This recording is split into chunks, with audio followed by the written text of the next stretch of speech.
Bonjour, nous allons ici travailler sur le développement et la factorisation de troisième.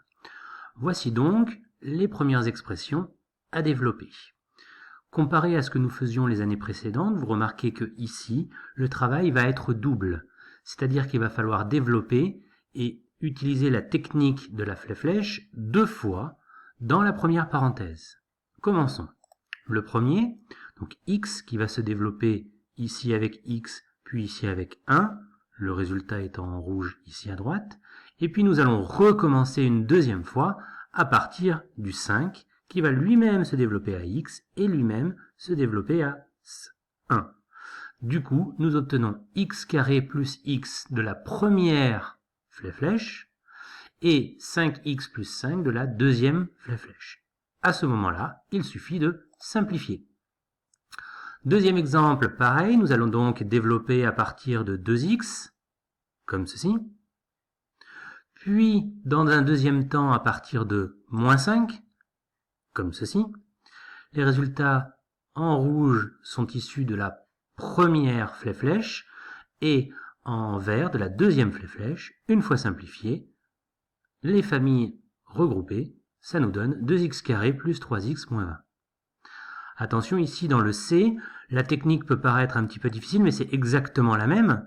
Le premier coup, on développe par l'élément en rouge. Le deuxième coup, on développe par l'élément en vert. Et on obtient ceci. J'ai gardé les codes couleurs, bien évidemment, lors d'une rédaction. Vous n'êtes pas obligé d'utiliser les couleurs. Puis ensuite, on simplifie. Et on rajoute les éléments des mêmes familles pour obtenir le résultat final.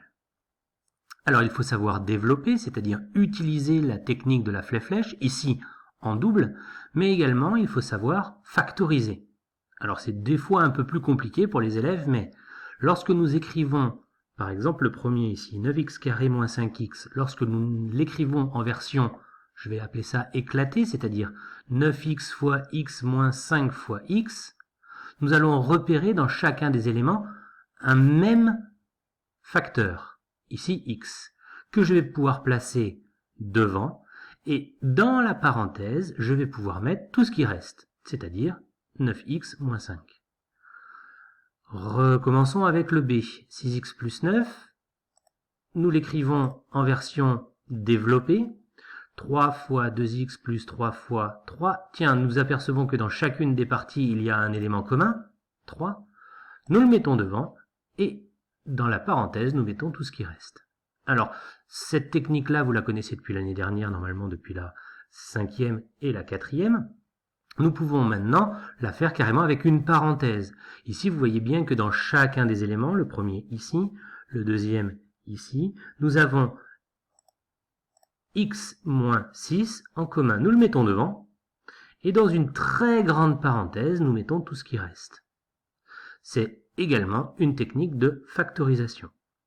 Une fois que nous avons fait ça, nous simplifions, encore une fois, et nous obtenons le résultat factorisé. Donc il faut savoir développer, comme les exemples à gauche, ou factoriser, comme les exemples à droite. Allez, à vous de jouer maintenant.